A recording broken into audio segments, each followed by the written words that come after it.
अलीगढ़ अलीगढ़ मुस्लिम university से जुड़ाव रहा, मुस्लिम यूनिवर्सिटी से ताल्लुक़ हुआ, तालिब इल्म की हैसियत से, फिर उसके बाद यहीं पर मुलाज़मत कर रहा हूँ और उर्दू से। तो ये बात सही है कि उर्दू और अलीगढ़ ये लाज़िम व मलज़ूम है, इन्हें अलग नहीं किया जा सकता।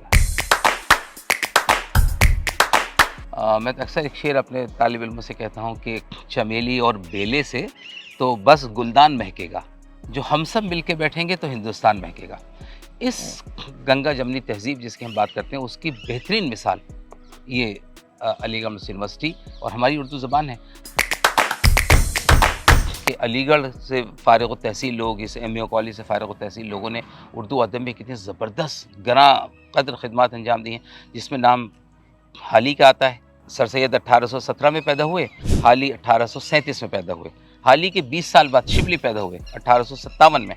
हाली ने जो काम किया उर्दू में, सर सैयद ये कहते थे कि आखिरत के अंदर अगर अल्लाह मुझसे पूछेगा कि तुमने कुछ किया, क्या लेके आए हो, तो मैं कहूँगा कि मैंने हाली से मुसद्दस लिखवाई।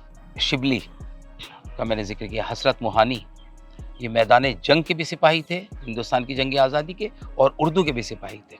इसी तरह आप आगे आइए, जोश मलिहाबादी है ना, ये वो नाम है। फ़ानी बदायूनी, शकील बदायूनी, साहिल लुधियानवी, जानिसार अख्तर, अली सरदार जाफरी, फिर शहरियार नहीं, और अब रशीद अहमद सिद्दीकी, काजी अब्दुल गफ़ार, काजी अब्दुल सत्तार, खुर्शीदुल इस्लाम, ये उर्दू के ऐसे परवाने थे। जब बात हम उर्दू की करते हैं तो अल्फाज महज एक ज़बान का हिस्सा नहीं रहते, वो तहज़ीब बन जाते हैं, रवायत बन जाते हैं। और उस तहज़ीब का नाम जब अलीगढ़ से जुड़ जाए तो सिर्फ लफ्ज़ों की बात नहीं, एक दौर, एक सोच और एक तहरीक भी बन जाती है। सलीके से जो हवाओं में खुशबू घोल सकते हैं, अभी कुछ लोग बाकी हैं जो उर्दू बोल सकते हैं। उर्दू अलीगढ़ का ये रिश्ता एक सदी भर पुराना है, कह सकते हैं, जो आज भी उतना ही ज़िंदा, उतना ही गहरा, उतना ही नरम है। मेरे साथ बातचीत करने के लिए मौजूद हैं chief medical officer Shariq Aqeel sir. Sir, आपका DNN 24 में बहुत बहुत इस्तकबाल, बहुत बहुत खुशामदीद। बहुत शुक्रिया सर। आपका अलीगढ़ और उर्दू अदब से एक ज़ाती जुड़ाव रहा, इस ज़बान ने आपकी शख्सियत को कैसे संवारा? मैं अगर अपने ही शेर से शुरू करूं, उर्दू जिसे कहते हैं मोहब्बत की ज़बान है, दुनियाए मोहब्बत की यही शाहजहां है। उर्दू न तो हिंदू न मुसलमान की ज़बान है, ये दिल की ज़बान, दिल की ज़बान, दिल की ज़बान है। जब कोई बात दिल से कहनी होती है तो ख़ुद ब खुद उर्दू का सहारा लेना पड़ता है। ग़ालिबन हम अपना माफ़ी ज़मीर, हम अपना अंदरून जो है किसी और ज़बान में उतनी खूबसूरती से बयान नहीं कर सकते जितना हम मादरी ज़बान में कर सकते हैं। और उर्दू तो ख़ास तौर से किसी शायर ने कहा है कि कभी सोचा भी है तुमने अगर उर्दू नहीं होती, कभी सोचा भी है तुमने अगर उर्दू नहीं होती, हमारी गुफ्तगू में फिर कभी खुशबू नहीं होती। तो मुझे ज़ाती तौर पे मैं समझता हूँ कि ये अल्लाह ने इज़्ज़त दी है, शरफ़ दिया है कि अलीगढ़ मुस्लिम यूनिवर्सिटी से जुड़ाव रहा, मुस्लिम यूनिवर्सिटी से ताल्लुक़ हुआ, तालिब इल्म की हैसियत से, फिर उसके बाद यहीं पर मुलाज़मत कर रहा हूँ और उर्दू से। तो अलीगढ़ में बहुत कुछ सीखने को मिला। मैं जब यहाँ आया तो बड़े बड़े यहाँ उर्दू के फ़नकार थे, उस वक्त भी बहुत कुछ अल्हम्दुलिल्लाह सीखने को मिला। तो ये बात सही है कि उर्दू और अलीगढ़ ये लाज़िम व मलज़ूम है, इन्हें अलग नहीं किया जा सकता। जैसे आपने एकता की बात की, एसिमिलेशन और हार्मनी की बात की, अलीगढ़ में गंगा जमुनी तहज़ीब और उर्दू का क्या किरदार रहा? देखिए, अलीगढ़ में आप देख रहे हैं कि यहाँ पे मुख्तलिफ़ मज़ाहिब के लड़के एक छत के नीचे, हिंदू, मुसलमान, सिख, ईसाई, कितनी खूबसूरती के साथ, कितनी हम आहंगी के साथ, कितनी प्यार मोहब्बत से रहते हैं। मैं अक्सर एक शेर अपने तालिब इल्मों से कहता हूँ कि चमेली और बेले से तो बस गुलदान महकेगा, जो हम सब मिल के बैठेंगे तो हिंदुस्तान महकेगा। इस गंगा जमनी तहज़ीब जिसकी हम बात करते हैं, उसकी बेहतरीन मिसाल ये अलीगढ़ मुस्लिम यूनिवर्सिटी और हमारी उर्दू ज़बान है। अब आप देखिए, उर्दू जिसे आम तौर पे सियासतदानों ने मुसलमानों की ज़बान करार दिया, पंडित रघुपति साहिब फ़िराक मुसलमान नहीं हैं, राम लाल मुसलमान नहीं हैं, गोपी चंद नारंग मुसलमान नहीं हैं, और उससे पहले भी पंडित दयाशंकर नसीम, बाल मुकंद अर्श मलसियानी, ब्रज नारायण चकबस, है ना, पंडित दयाशंकर नसीम।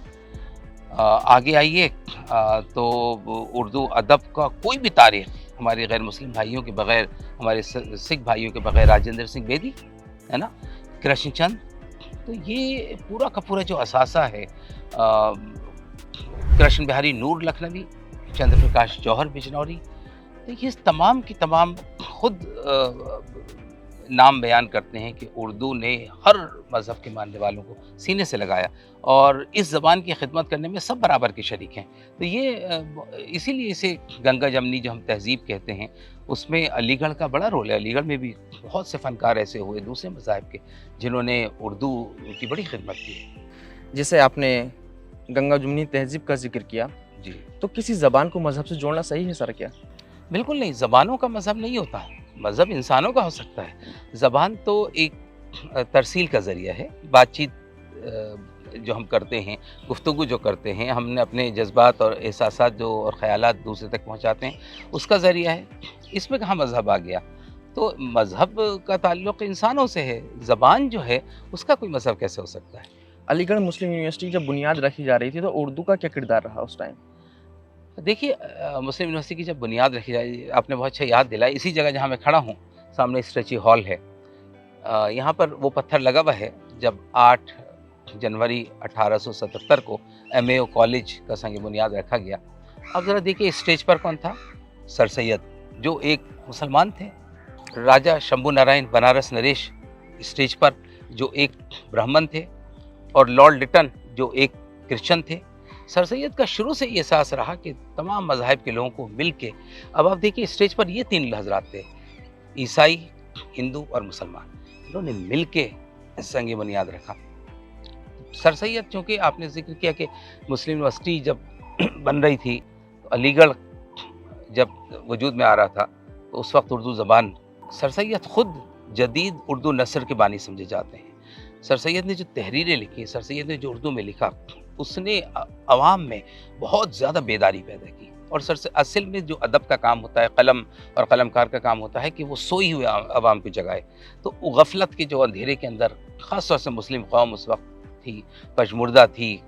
1857 के हौसला शिकन हालात ने उन्हें काफ़ी ज़्यादा परेशान और हौसला शिकन बनाया था। उसमें सर सैयद के कलम ने लोगों में बेदारी पैदा की और सर सैयद ने एक बंद गली से रास्ता निकाल के दिखाया। सोने वाली कौम को बताया कि उठो, जागो, दुनिया जो है कहाँ से कहाँ पहुँच रही है। तो ये जो सर सैयद का कलम था, ये जो सर सैयद की ज़बान थी, जिसने कौम के अंदर एक बेदारी पैदा की, तो इसमें हम कह सकते हैं कि उर्दू का बहुत बड़ा रोल है। सर सैयद अहमद खान की जब हम ज़िक्र कर रहे हैं, बातचीत कर रहे हैं, तो जब सर सैयद अहमद खान ने इसकी बुनियाद रखी, फिर उर्दू को किस तरह से फ़रोग़ में क्या अहमियत दी, क्या किरदार अदा किया? देखिए उर्दू और संस्कृत, है ना, सर सैयद इस मामले में बहुत हसास थे कि यहाँ जो तालिब इल्म हैं, उन्हें मुख्तलिफ़ ज़बानों का तजुर्बा हो, मुख्तलिफ़ ज़बानें सीखें। तो ख़ुद सर सैयद ने अपने ज़माने के बड़े बड़े जो उलमा थे मुख्तलिफ़ ज़बानों के, आप देखते हैं कि शिबली को सर सैयद लेके आए, है ना, तो शिबली ने क्या ज़बरदस्त उर्दू अदब की खिदमत की। इसी तरह संस्कृत के अंदर भी बहुत से नाम जो सर सैयद मुल्क के अंदर जो माहिरीन थे संस्कृत के, उन्हें यहाँ अलीगढ़ मुस्लिम यूनिवर्सिटी लेके आए और शोबा संस्कृत कायम किया। तो अब आप देखिए कि अलीगढ़ से फ़ारिग़ तहसील लोग, इस एमएओ कॉलेज से फ़ारिग़ तहसील लोगों ने उर्दू अदब में कितनी ज़बरदस्त ग्रां क़द्र खिदमत अंजाम दी हैं, जिसमें नाम हाली का आता है। सर सैयद 1817 में पैदा हुए, हाली 1837 में पैदा हुए। हाली के 20 साल बाद शिबली पैदा हुए 1857 में। हाली ने जो काम किया उर्दू में, सर सैयद ये कहते थे कि आखिरत के अंदर अगर अल्लाह मुझसे पूछेगा कि तुमने कुछ किया, क्या लेके आए हो, तो मैं कहूँगा कि मैंने हाली से मुसद्दस लिखवाई। शिबली का मैंने जिक्र किया। हसरत मोहानी, ये मैदान जंग के भी सिपाही थे, हिंदुस्तान की जंग आज़ादी के, और उर्दू के भी सिपाही थे।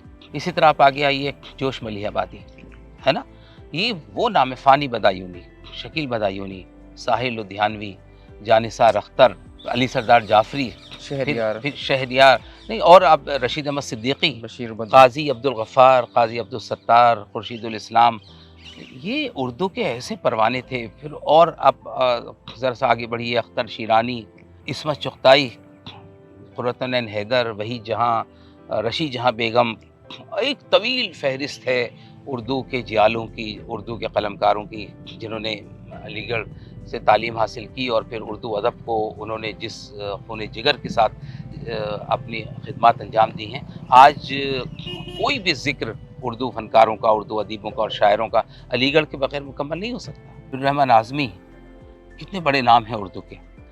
मंटो, जानिसार अख्तर, फिर जावेद अख्तर, बशीर बदर, शहरियार का हम जिक्र कर चुके, यहाँ तक कि अनवर जलालपुरी जिन्होंने निज़ामत में बड़ा अपना लोहा मनवाया, ये तमाम लोग अलीगढ़ से फ़ारिग़ तहसील थे। राही मासूम रज़ा, ख्वाजा अहमद अब्बास, अब एक दास्तान है जो ख़त्म ना होने वाली है।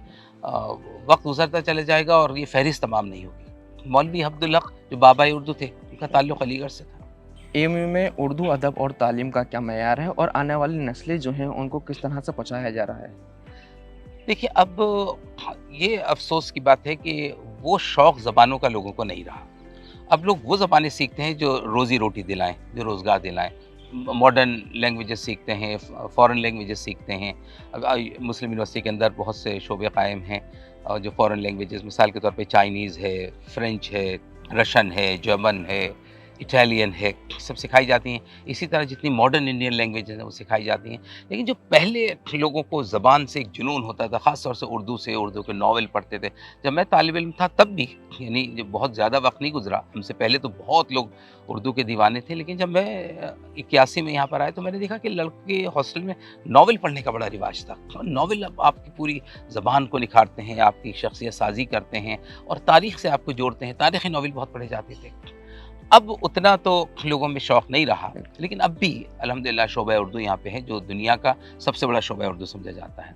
और यहाँ पे आप देखेंगे जगह जगह साइन बोर्ड आप देखेंगे तो उर्दू आपको अल्हम्दुलिल्लाह नज़र आएगी। उर्दू की आप यूनिवर्सिटी के मार्केट में शमशाद मार्केट जाएंगे तो उर्दू की किताबें आपको जा बजा नज़र आएंगी।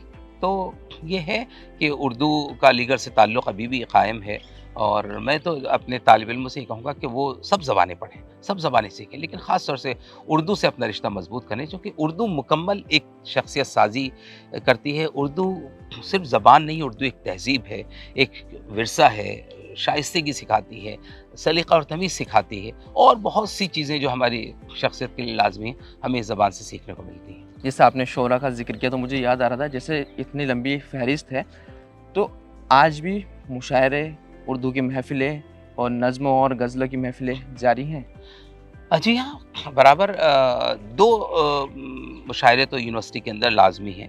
शोबा उर्दू जिसे मुनक़्क़िद करता है, एक तो जश्न जमहूरिया के मौके के ऊपर जो 25 जनवरी की शब में मुनक़्क़िद होता है, इसी तरह एक 14 अगस्त की शब में यौम आज़ादी के मौके पर। यानी कि अलीगढ़ मुस्लिम यूनिवर्सिटी में जश्न जमहूरिया और यौम आज़ादी की इब्तिदा जो होती है वो उर्दू की महफ़िलों से होती है।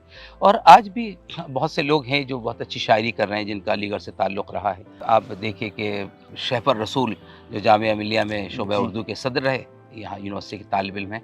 बहुत से लोग, गज़नफ़र एक बड़ा नाम है नावल की दुनिया में, लेकिन शायरी बहुत अच्छी करते हैं। सैयद मोहम्मद अशरफ नावल और अफ़साने की दुनिया का बड़ा नाम है, साहित्य अकेडमी अवार्ड उनको मिल चुका है, बहुत अच्छी शायरी करते हैं। तो अलीगढ़ में शायरी हमेशा अल्हम्दुलिल्लाह इसी तरह शोबा उर्दू में सिराज अजमली हैं, शहाबुद्दीन साक़िब हैं, मुईद रशीदी हैं, सरवर साजिद हैं, इस तरह के लोग हैं, मुश्ताक़ सदफ़ वग़ैरह जो अभी भी अच्छी शायरी कर रहे हैं। आजकल मॉडर्न ज़माना है, टेक्नोलॉजी का दौर है, तो अलीगढ़ मुस्लिम यूनिवर्सिटी में उर्दू को लेकर टेक्नोलॉजी से किस तरह से नौजवानों को जोड़ा जा रहा है? हाँ, देखिए, टेक्नोलॉजी ज़ाहिर है कि अब कंप्यूटर की दुनिया है, वो तमाम चीज़ें आ गई हैं। लेकिन इसमें अभी भी हम थोड़ा-सा पीछे हैं। हमें तेज़ी के साथ, बदलते हुए ज़माने के साथ अपने कदमों को मिलाना होगा और तेज़ी से बदलते हुए ज़माने के साथ अपनी चाल को, अपनी ढाल को, अपने कदमों को उसी अंदाज़ से आगे बढ़ाना होगा। तो मैं समझता हूँ कि इसमें अभी और कोशिश करने की गुंजाइश है।